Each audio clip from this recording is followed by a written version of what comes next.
Olá, tudo bem? Está no ar o Alba Informa com as notícias do Legislativo baiano. Na manhã de hoje, a Alba sediou uma audiência pública que debateu as alterações no Código de Trânsito Brasileiro sugeridas pelo governo federal por meio de projeto de lei. O evento foi proposto pelo deputado Alex Lima e contou com a participação de autoridades e especialistas nesse tema. Eles estão preocupados com os impactos das mudanças na segurança do trânsito brasileiro. A repórter Miriam Neri esteve por lá e traz os detalhes. Confira. Na pauta da audiência estavam as mais de 200 emendas sugeridas no projeto de lei 3.267 de 2019 do governo federal. A proposta altera pontos do Código de Trânsito Brasileiro. Entre as mudanças que preocupam especialistas estão o aumento do prazo de validade da carteira de habilitação de 5 para 10 anos, a redução da penalidade para quem transportar crianças fora da cadeirinha e a revogação do exame toxicológico. Segundo o presidente da Comissão Especial de Direitos do Trânsito da OAB, Armando Souza, as alterações podem ser prejudiciais. Nos preocupa muito a questão da extinção do exame toxicológico, nos preocupa muito o fato de se ampliar a pontuação na carteira de motorista, nos preocupa muito a questão da cadeirinha. Enfim, é uma série de decisões que foram tomadas, ao nosso ver, sem o devido estudo técnico que justificasse a tomada dessa medida. Não se pode, não é concebível, não é juridicamente concebível que se tome uma medida pelo simples fato de que aquilo dali é uma coisa cara. Se nós levarmos em consideração as informações da própria Previdência, um número de pessoas aposentadas por invalidez em razão de acidentes de trânsito é um número absurdo. E, consequentemente, a gente tem que pensar nisso também. A gente tem que reduzir essa violência. É isso que é importante. Tem que se preservar a vida, porque a vida é um direito de todos nós. O diretor-geral do Detran Bahia explicou que essas modificações já estão sendo discutidas nas comissões ligadas ao tema na Câmara Federal. Existe uma série de mudanças que estão em curso, no Congresso Nacional. Nós estamos ainda aguardando para ver o que vai ser aprovado de fato, Mas tem alterações significativas como aumento do prazo para a renovação da CNH, Tem a questão dos exames toxicológicos, a questão da facultatividade do uso da cadeirinha de criança no fundo do carro. Então são medidas complicadas, mas que se forem aprovadas nós teremos que se adaptar para fazer valer o novo Código de Trânsito brasileiro. O novo governo ele vai numa linha de diminuir alguns itens de segurança, o que traz realmente reflexos aí muito nocivos à questão da saúde pública, questão dos acidentes de trânsito. Então eu espero que nem todas essas alterações sejam mantidas pelo Congresso Nacional. Autoridades de várias esferas de poder marcaram presença no auditório da ALBA para participar do debate. Entre elas, a presidente da Comissão do Idoso da Câmara Federal, deputada Lídice da Mata, que disse estar preocupada também com a extinção do DPVAT, o seguro obrigatório que indeniza vítimas de acidentes de trânsito no Brasil.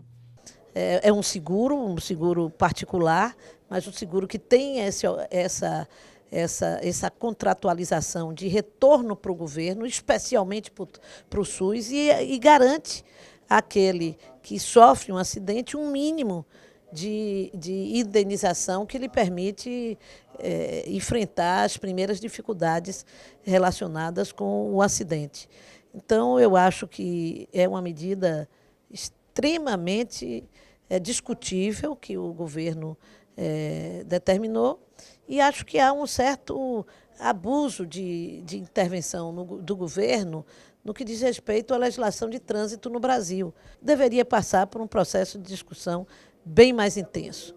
O proponente da audiência aqui na Casa, deputado estadual Alex Lima, explicou que depois de conhecer o posicionamento dos representantes, será enviado um relatório ao Congresso Nacional com o objetivo de barrar a votação. Uma série de razões aí que vem abalar a segurança no trânsito, e que nós temos a obrigação, eu diria, que a Assembleia Legislativa da Bahia, de fazer esse debate e de encaminhar ao Congresso Nacional para que essas mudanças sejam evitadas e a gente deixe de perder milhões de vítimas todos os anos aqui no nosso país.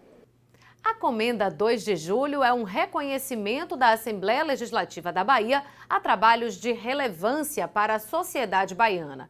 E na última quinta-feira, dia 14 de novembro, os Brigadeiros do Ar, Ari Soares Mesquita e Márcio Bruno Bonotto, receberam esta que é a maior honraria da casa. A homenagem foi proposta pelo deputado estadual José de Arimateia.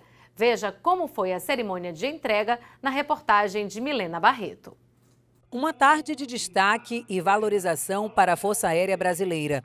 Uma tarde para reconhecer o trabalho de dois homens que poderiam ter uma vida comum, mas que dedicam seus conhecimentos à pátria nacional. Os Brigadeiros do Ar, Ari Soares Mesquita e Márcio Bruno Bonotto, representam outros milhares que precisam ser valorizados e honrados com a Comenda 2 de Julho. Essa homenagem ela é dupla. Primeiro pela instituição que os dois servem, como Brigadeiros do Ar, e pela pessoa também que eles são, dedicado e representa muito bem a instituição e também a nossa Bahia, como já tem um serviço prestado, não só na Bahia, mas no Brasil. E é mais do que justo prestar esta justa homenagem a esses dois homens que são os guerreiros do ar. O Brigadeiro do Ar, Márcio Bruno Bonotto, hoje é diretor do Centro Logístico da Aeronáutica. Já foi presidente da comissão coordenadora do programa Aeronave de Combate. É natural de São Paulo e ingressou na Força Aérea em 1981. Desde então,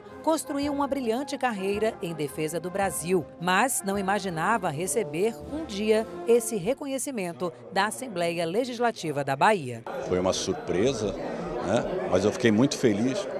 Na minha carreira eu passei metade da minha vida na área operacional e a outra metade gerenciando grandes projetos. Foi uma coisa assim muito gratificante. Eu sinto que a homenagem, apesar de estar o meu nome lá, eu sinto como se é uma homenagem para a Força Aérea Brasileira como um todo. Que ela tem um carinho muito grande pelo Nordeste, pela Bahia.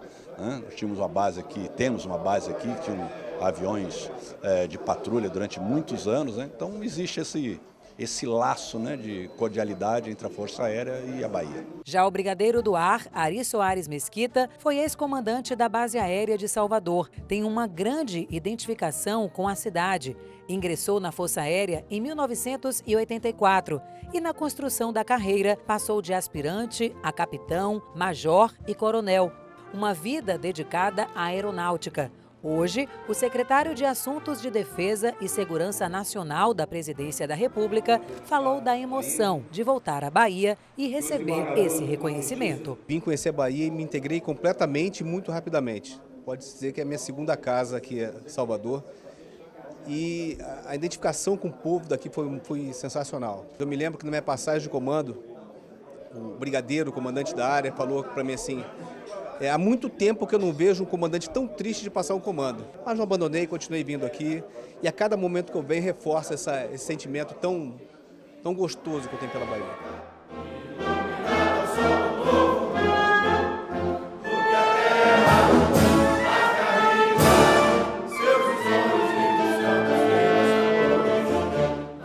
O ingresso ao ensino superior se tornou mais fácil nos últimos anos e o número de pessoas em universidades públicas e particulares vem crescendo no Brasil.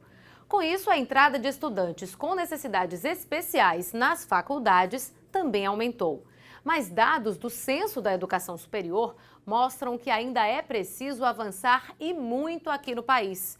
Em 2016, apenas 0,45% do total de 8 milhões de matrículas no ensino superior eram de alunos com deficiência. E para mostrar a importância da inclusão na educação superior, nós da TV Alba fomos conhecer de perto dois estudantes de direito que, por meio de métodos e propostas inclusivas, estão trilhando uma história de superação a cada dia. Confira na reportagem de Miriam Neri. Com 24 anos, Matheus está no final do curso de Direito em uma universidade aqui de Salvador. Mesmo prestes a realizar o sonho de criança, o estudante relata as barreiras que enfrenta diariamente por causa de uma doença chamada ossos de vidro. Foi diagnosticado uma doença rara Em 2006, na verdade, eu era o 13º ASO registrado no Brasil. Só tinha 12 antes de mim. Então, a época do diagnóstico, os médicos acreditavam, a expectativa era de 10 anos. E já dobrei, né? Já estou quase triplicando. E eu nunca fui de aceitar esses limites, dessas imposições, e a vida nos coloca. Eu acho que ainda há muito um desconhecimento, sabe? Ainda há uma certa invisibilidade, ainda há um certo descaso, né? Não é uma pauta principal ainda para a sociedade em inclusão. Joselita também nasceu com um problema congênito. O glaucoma nos 2 olhos tirou completamente a visão da jovem aos 13 anos de idade. Mas ela diz que a deficiência visual não a fez desistir de estudar e conquistar a graduação. É muito difícil, né? Porque a faculdade ela não está preparada para receber a pessoa com deficiência. Tive dificuldade com relação ao espaço, né? Porque não tinha pista tátil. Eles colocaram em 2017, mas eu entrei na faculdade em 2015, no curso de administração, depois eu troquei.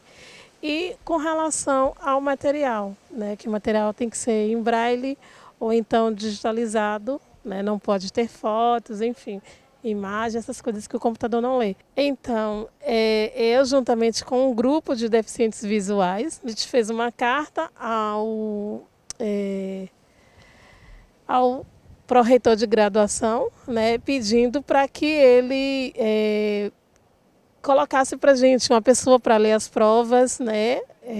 Quando a gente fosse fazer as provas, alguém para digitalizar os materiais e passar para o braille também. E isso tem sido feito até hoje, graças a Deus, foi uma conquista nossa. Mas, infelizmente, Matheus e Joselita não representam a maioria.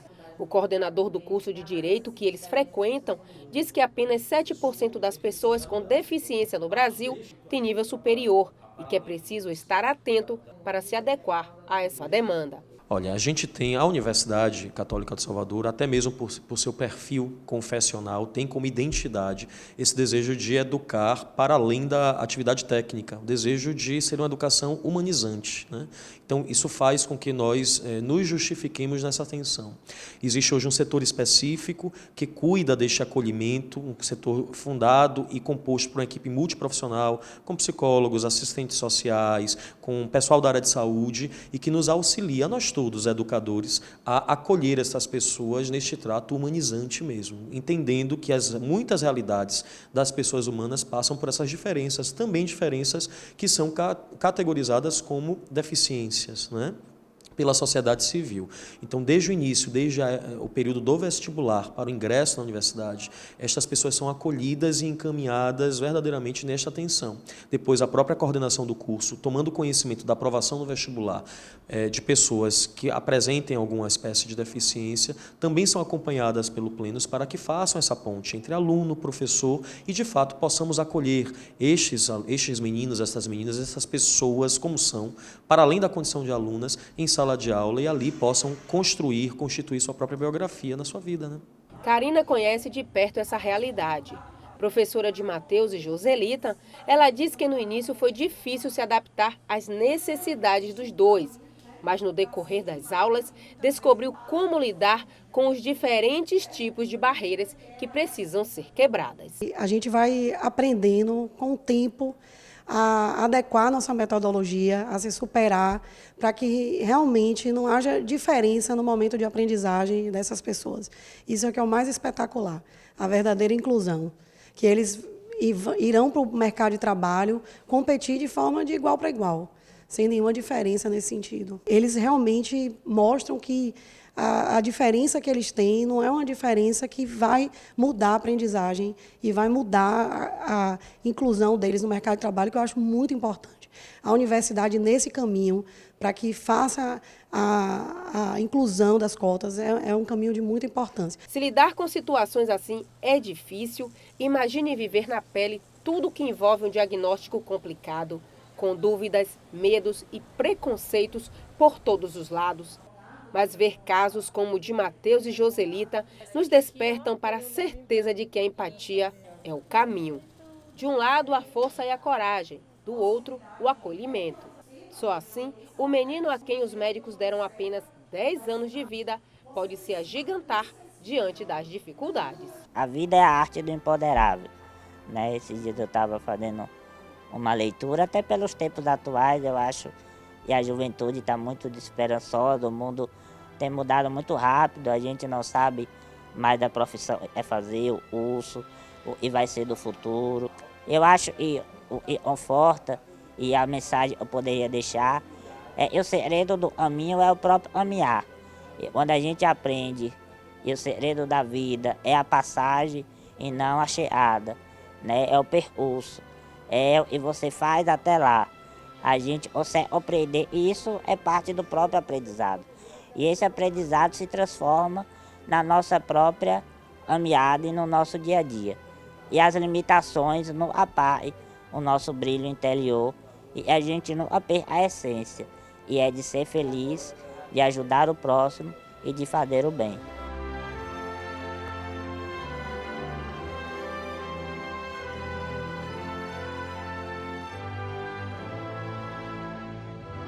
Nosso plantão fica por aqui. Você pode acompanhar todas as notícias do Legislativo Baiano no Alba Notícias, diariamente às 14h.